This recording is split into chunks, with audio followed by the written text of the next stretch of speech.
States in 2011. After finishing my bachelor's at Sharif University of Technology, I came directly to Ithaca. I did my master's and PhD at Cornell. Then I had a 2-year postdoc at University of Michigan in Ann Arbor. I joined a company called Acacia Communications. And starting from July 2019, I have joined University of California, Irvine as an assistant professor. Currently, I am leading a research group that focuses on designing millimeter wave and terahertz electronic circuits for applications in sensing, communication, and spectroscopy. I received my BS from Cornell in Mechanical Engineering in 2009, and I got my MEng in Systems Engineering in 2010. I'm currently working for a defense contractor in New Jersey, which is where I'm from originally. I've previously lived and worked for a different defense contractor in Boston, Massachusetts. I am from Canada. I was actually born in Vancouver, British Columbia. Currently also residing in Canada, so I'm actually, my current role is Manager of Energy and Sustainability for the Richmond School District in the Metro Vancouver area. My undergraduate degree in chemical engineering was from the University of British Columbia back in 1998. I received a Master's of Material Science and Engineering from the University of Virginia in 2001. And my connection to Cornell is through the Cornell Queen's Executive MBA Americas program. In terms of what I do right now within the role, is I am responsible for handling our 5-year Sustainability and Climate Action Plan. I was born in the Dominican Republic, so my first language is Spanish. I came to the United States when I was about 10, 11 years old and grew up in New York City. As also a Black woman, I would say, describe myself as an Afro-Latina or currently live in Texas. I started my career here as a professor in the field of chemical engineering about 10 years ago. I did my undergraduate degree in engineering at Princeton University in chemical engineering and did my PhD at Cornell University. Currently, I do research. I'm a professor here in Austin. My research spans multiple disciplines, including biomedical and chemical engineering. My lab focuses specifically on cell regulation and responsive behavior to environmental factors. My name is Brian Warshay. I am from the US. I'm from New York, from Westchester County, New York. That's actually where I'm residing right now. Lived in Florida, in San Francisco, in Boston, in Abu Dhabi, actually, overseas for a few years. I graduated from Cornell in 2006 with a dual major in natural resources and environmental engineering technology. And then I worked for a few years in environmental consulting and then went back to grad school at a school called the Masdar Institute of Science and Technology in the UAE, in the United Arab Emirates. I work at a company called DNV. I'm from Haiti, which is in the Caribbean. I'm living now in Dallas, Texas. I get my bachelor's in computer engineering. That was at Nova Southeastern University. And then I ended up at Cornell. And then I had a master's of engineering in engineering and management. And then after Cornell, I went to Boston University and get a master's in computer science. I ended up going to the oldest osteopathic school of medicine in the nation. So then I did my doctorate there. I'm going to also get my MBA.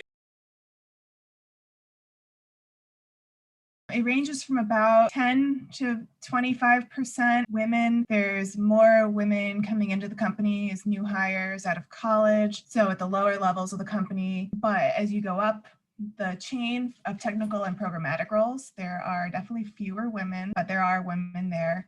It varies a lot. I'm currently working on a program where there's about the same number of women as there are men in the room for any given meeting that I'm attending. But I was previously on a program where I was often the only woman in the room with 25 men. It is almost known to everyone. Women participation in different parts of the society in Iran is incredibly growing. And the best example to observe that is the number of participants and the number of admitted applicants from our national entrance exam has been increasing substantially on the women's side. On the other hand, there are many successful Iranian scientists and entrepreneurs who have basically came outside the country. Many of them are women. So based on the statistics and my observation, I can see that the participation of women in different parts of society in Iran is definitely growing. UC Irvine, they have been very much focused on bringing the equity to their workplace. In the orientation meeting that they had with new assistant professors, there was a bunch of presentations, and they showed the statistics of men to women ratio for different parts of the campus, students, faculty, and staff. And the numbers were pretty close, like pretty close to 1. In the field of engineering and STEM, women are still below 30%, based on a recent 2019 or so survey that accounts for all women over the age of 18 employed in the STEM population. So the numbers quite drop a bit when you think of women in the professoriate, when you think of women with PhDs, and even in the professoriate, for example, in my institution, women make about 20% of engineering, which I would say is pretty representative of academia. Of course, there's a much smaller population when you start segmenting women of different cultures, different backgrounds, et cetera. So for women of color, for example, that number would be probably less than 3%.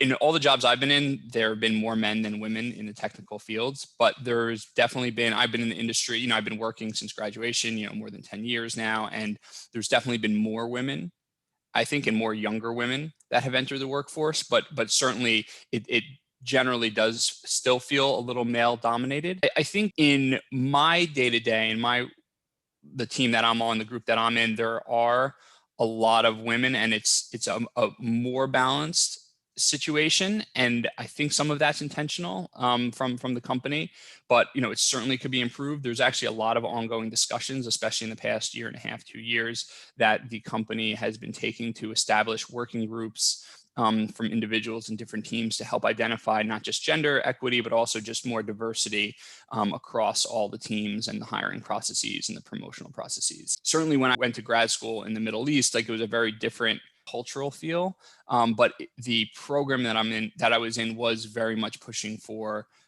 women to join. And even though it was probably 80%, 90% men in the program that I was in, some of those women were among the first in their families or in their field to really go to a technical engineering graduate level master's or PhD program. And so that was like one of my first times I was kind of exposed to that.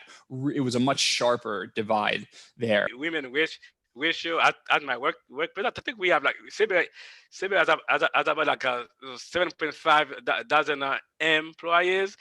Probably like more, especially in my field, we tend to have more male there, right? But I think that we also have like a lot of like women there too, and then our goal, I mean, the main objective is to ensure that everybody has a voice, everybody can grow.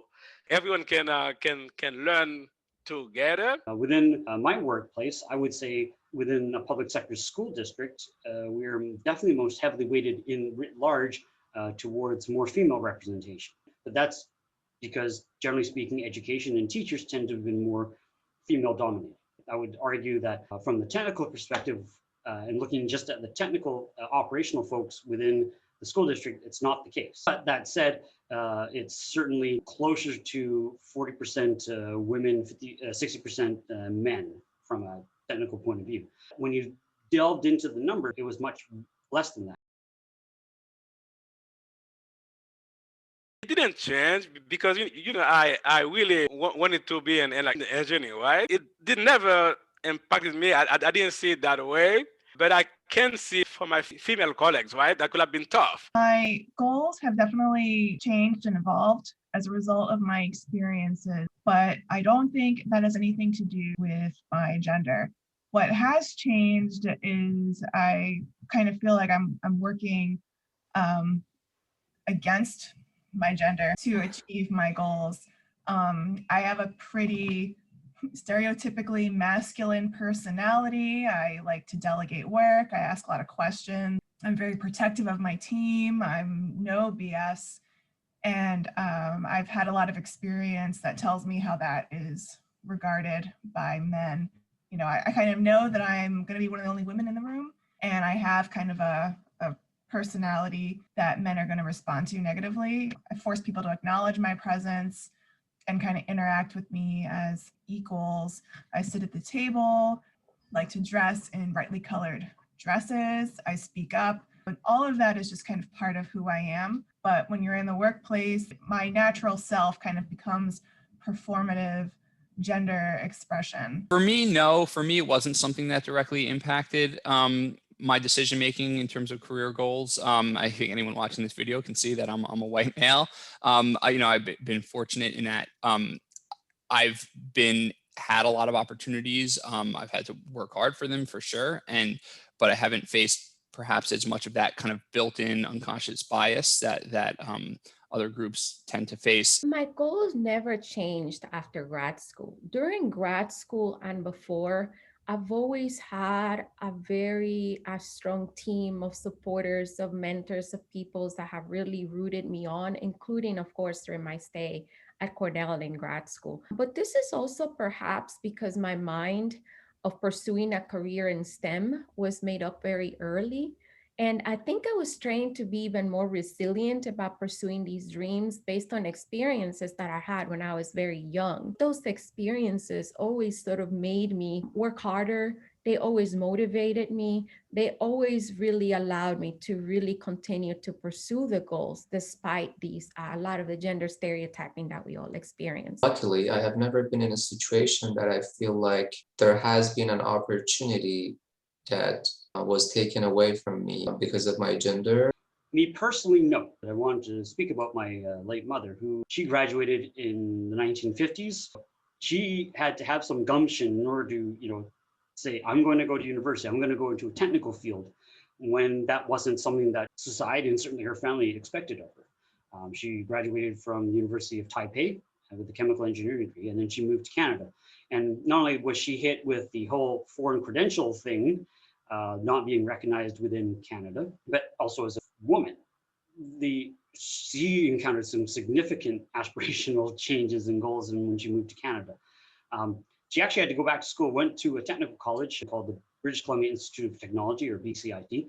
She actually went back to school to get a diploma in geoassaying. And when she passed, we discovered that she was, I believe, the first woman who ever graduated from that program, and was also the first woman who passed her professional licensing agreements the first time. I mean, there are many instances where I have been in a room full of people and they refer to men when they have doctorate degrees as doctors. But then they turn to women, including me, and we are referred by our first names. Also, I have experienced quite a lot when your comments get ignored. These are comments that have to do with science and work, professional ideas. But then somebody else, most of the time a man, that presents it in a much more aggressive way with a different style. And those comments all of a sudden are the best idea in the room. They're a great idea. I think a lot of us have also experienced interesting comments on teaching evaluations. That's when you hear comments about your hair and your skirts and your dresses. And I don't know that my male colleagues get as many of those. And of course, there's also that implicit association that we were just discussing, where women are expected to be caretakers and nurturers.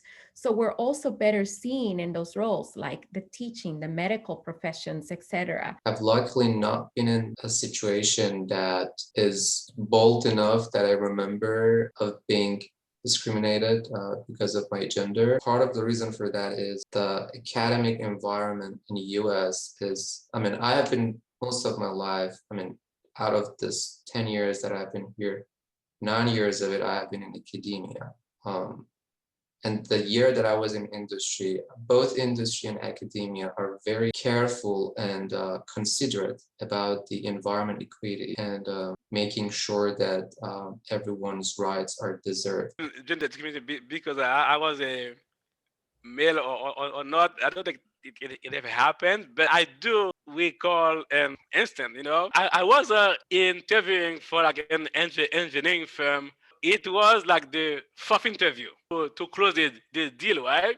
last interview, I was meeting with the VP of engineering. I think because my name is French, I think he didn't really read my resume to really see that where I really come from, you know. But as soon as I walk into the room to meet with him, right, he said, Pierre, it seems you have an accent. I said, well, yes, I do have an accent. I do speak French. I do speak Spanish, you see.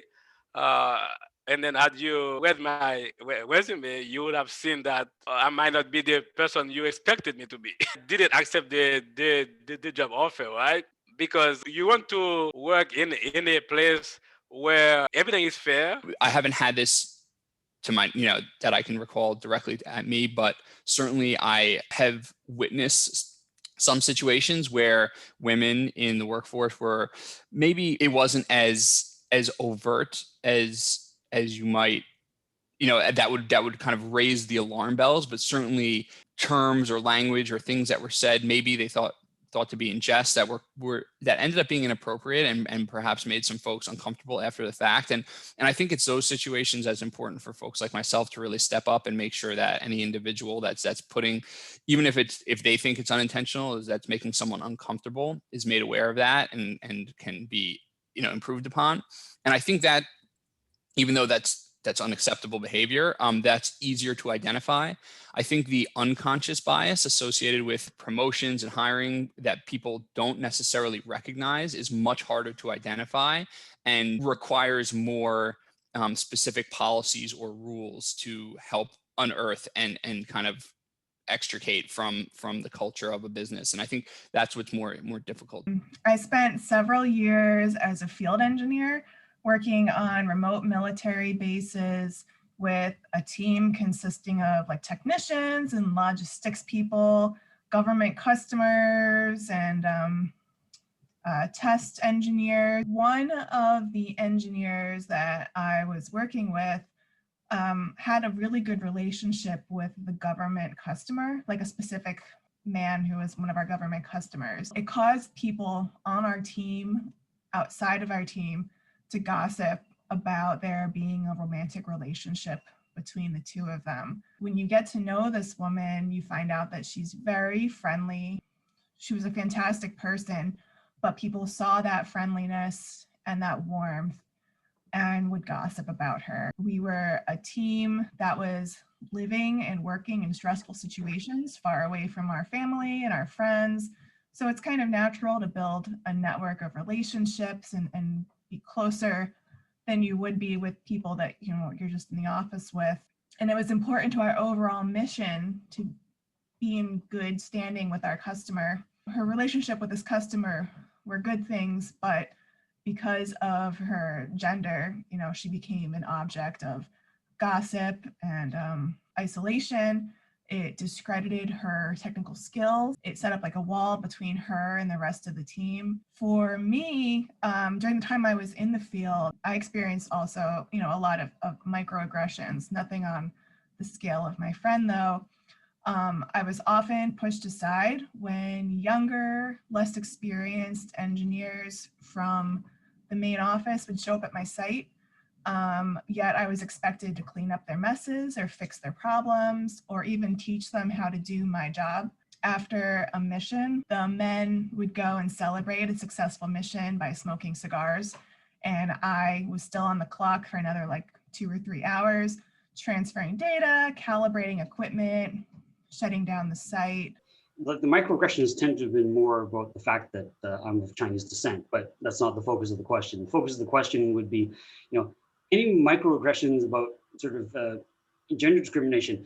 I'll go a little off topic. One of the other challenges that women have, I think, in gaining recognition is in athletics.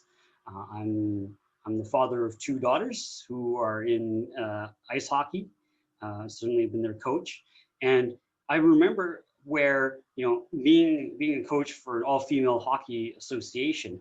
When I was playing pickup hockey with a bunch of guys from what we would call a co-education or integrated boys and girls association, and I was having a particularly good game, and one of the guys was like, "Hey, you're learning something from the girls," and he meant it sort of half jokingly, but it was sort of An interesting take on microaggression is not because of my gender, but because I was supporting a different gender.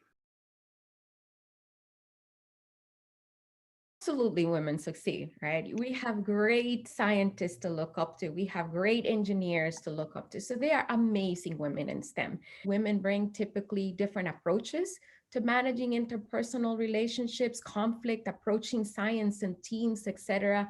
And again, that combined with that resilience and inner strength that you almost naturally have to build, so you have no choice, I think accounts for a lot of success.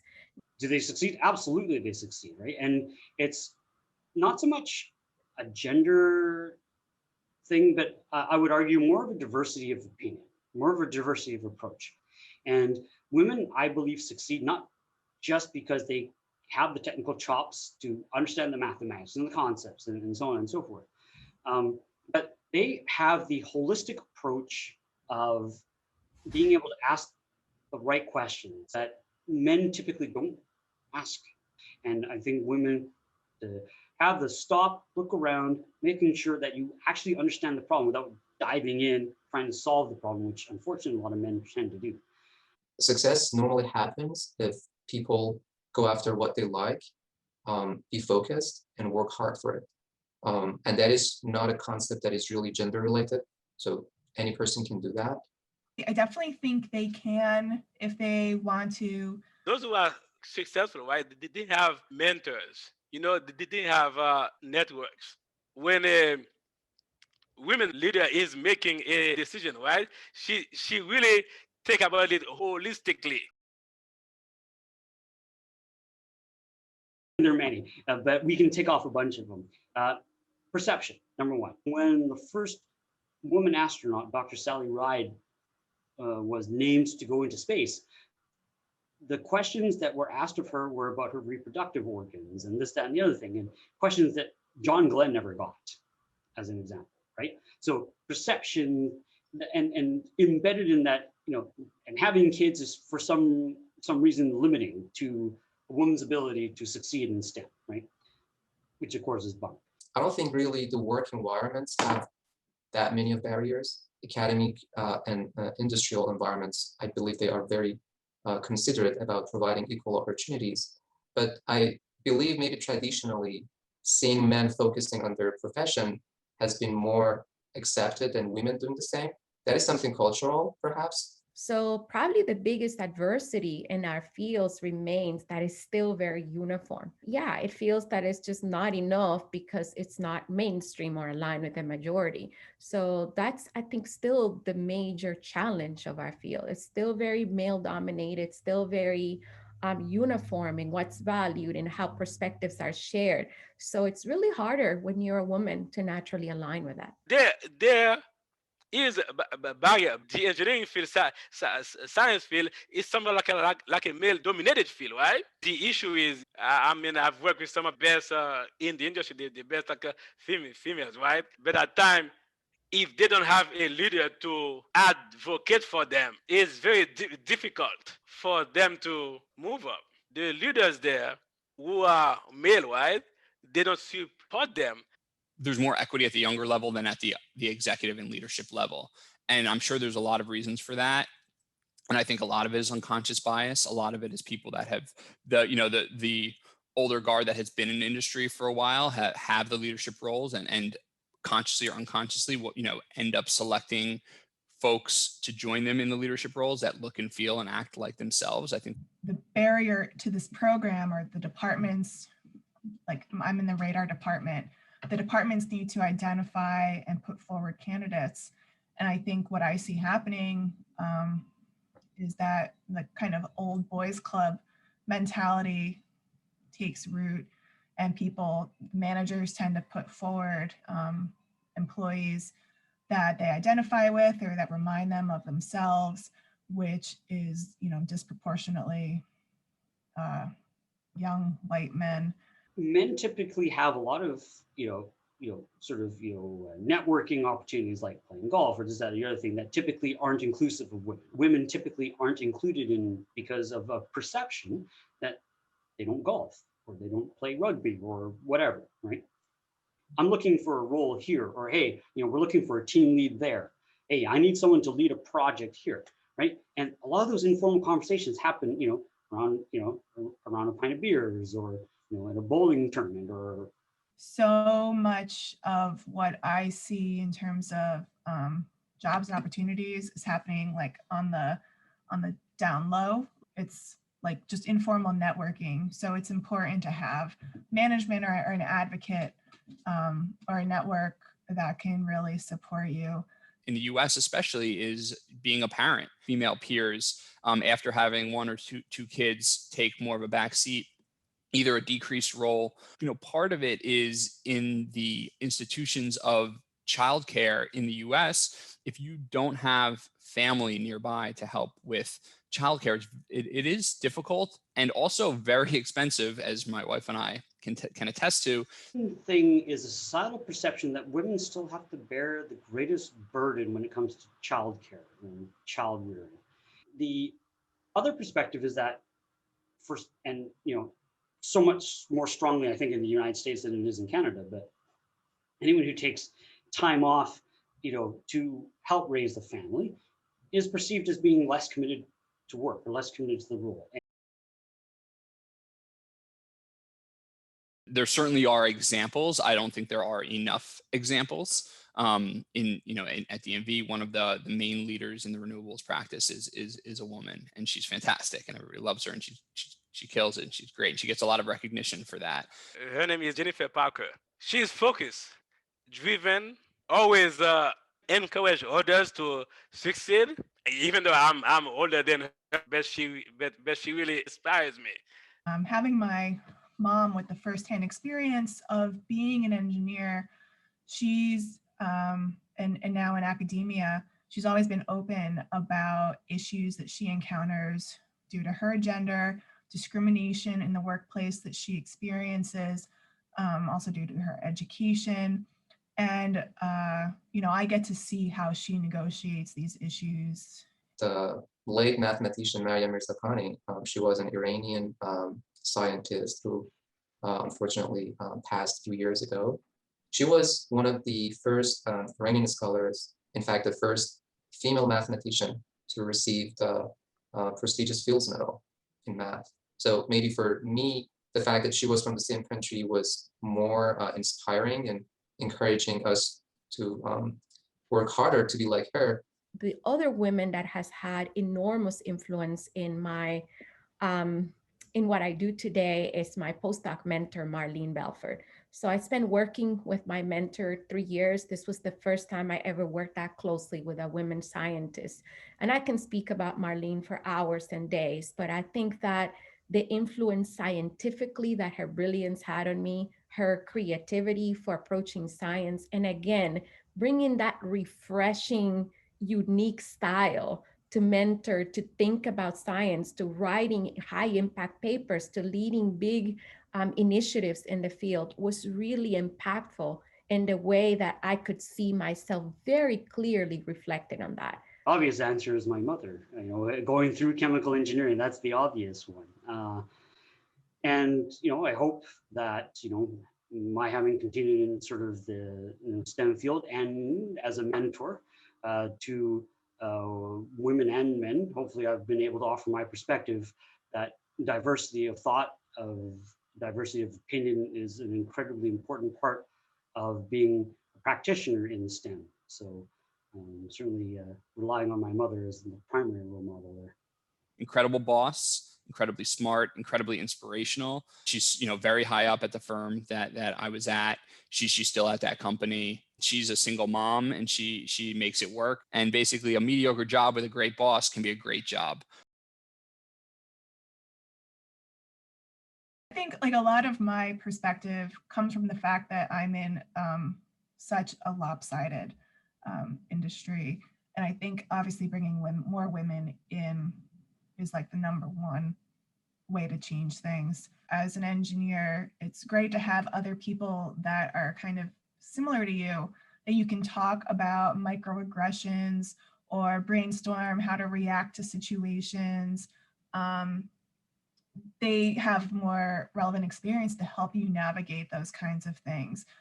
Also, building internal networks in your within your employer will help, over a large period of time, kind of counteract that boys club.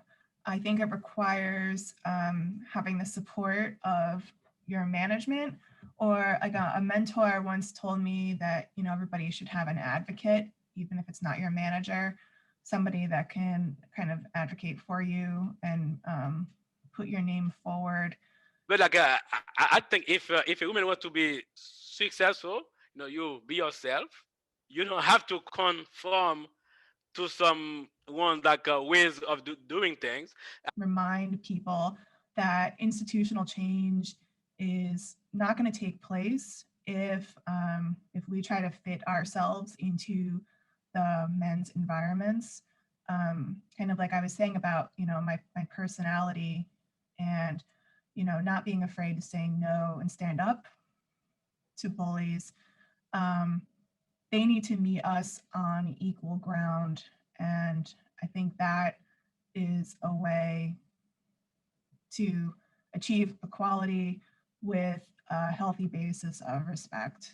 If you really like what you're doing, if you have spent enough time on finding your passion, something that you want to do for your life, something you want to be part of your identity, and you just work hard to get it, you be focused on it, no matter what area you want to be in, which part of engineering or science you want to be at, that will lead to possibly always good results. Women, when they approach a field, especially in professional realms, whether you're talking STEM or otherwise, they want to approach an area from a position of competence and position of strength, right? They will wait for the perfect shot. I think that's going to hold women back. It's quite possible when you put your hand up that you may not have all the quote unquote credentials, right? Don't be afraid to give it a try. Don't be afraid to give it a shot. When you look at a job application, right, and a woman won't apply for it unless they think that they meet 80 to 85% of the job requirements, education, experience, technical skill, whatnot. Men, 50%, 60%, they'll throw it in. Continue, and this probably goes for anyone, but continue to just be great at your job and just strive to continue to do as well and contribute as much as you can in a creative way. Engineers are not always thought as the most creative, but it's the creative engineers that I think are most successful.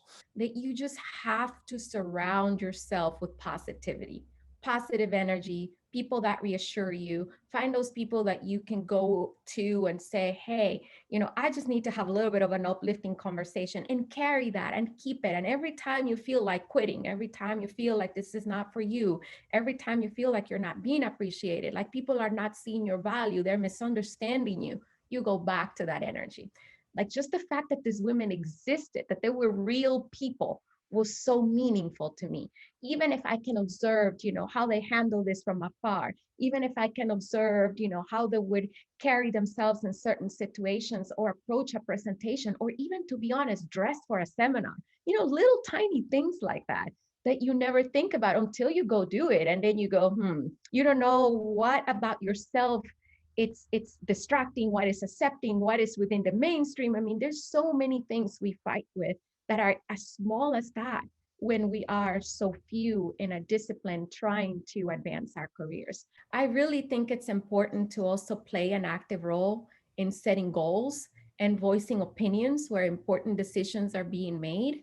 So really just one small piece of advice is to take small steps at sitting at the table and playing a much more active role in being part of any conversation that's an important part of your career, right? It's not just about telling you how your career should look based on information that's out there.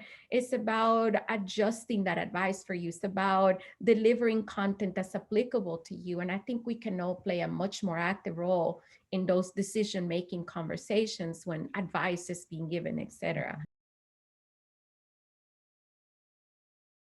There's probably ways that even just a resume could be scrubbed in a way that's more neutral to a reader such as myself. There's probably unconscious biases that result from seeing someone's name or a picture of them, and having requirements about that aspect of the format might allow for more equitable comparison of the actual experience and expertise apples to apples, and have less of an impact of the unconscious bias that, someone like myself probably, it's unconscious, probably is not realizing, but maybe is baked into that process. At the upper level is to essentially require that the leadership is more diverse. And when there's an opening or an opportunity for a leadership role, requiring that someone, whether it's gender equity or racial or cultural, is hired into those roles at the board level, at the executive level, at the management level. I would love to see goals being published and tracked and publicized. Like, what are our goals for diversity and inclusion? How are we doing? Are we meeting the goals? What are the actions that we're taking? I think a lot of the problem that I have with the current situation is that nobody talks about it. So you're kind of sweeping the problem under the rug. It's included in their status. When in our department meetings, let's talk about it in our department meetings. Let's put that information right in everybody's faces. So you don't need to do any work to seek out this information. It's right there in front of you, and you kind of have to confront it. If I have to change something in my workplace, give everybody the same opportunities in like fairness from a like diversity committee, the like saber team, those who are responsible for the people team, that they send a link, right, where like everybody can go and find a mentor. If we tie it to the performance reviews, that would be awesome. Paid parental leave made a really big improvement in my workplace, because in a short period of time, men, women, everybody's taking parental leave, and it's been completely normalized and completely expected. And I think that will help, I would hope, help alleviate any kind of maternity leave bias that women may encounter in their careers. Within Canada, we've had a recognition of, diverse family groups, LGBTQ in particular is what I'm referring to. But point being is that if you have two partners that are raising a family, that you basically get a year total. A great way to do this is make it a 2 years combined, and it splits between the partners. I'm a firm believer that you can come up with all the laws and regulations that you want. I'm a firm believer that yes, those things will happen because they're law. But does that really change attitudes? Does that really change your environment, the culture, the way you feel in it? So I am not necessarily, when I think of changes in the workplace, I don't necessarily think laws. I really think deeper into behaviors and sort of grassroots movements of people having deep conversations, thinking about how can we have more women fitting in, sitting at the table, where we can literally slide our chairs and give them room, not where they have to observe us at the table, but be physically, how can we sit more women at this table? How can we hear their voices better? And not just to be present, but also how can we allow them respectfully to stand up and lead? So when I think of that, I think that's the conversation that we should be having, and anything that moves us in that direction, I think those are changes. Those changes probably will look different for different groups, for different places, depending on where things are and are not. But I think that definitely that level of understanding of women as a group, as a non-monolithic group, where our approaches, our views, our perspectives are very complex, I think it's where we need to head to, so that we can really contribute as much as we have to contribute to the workplace.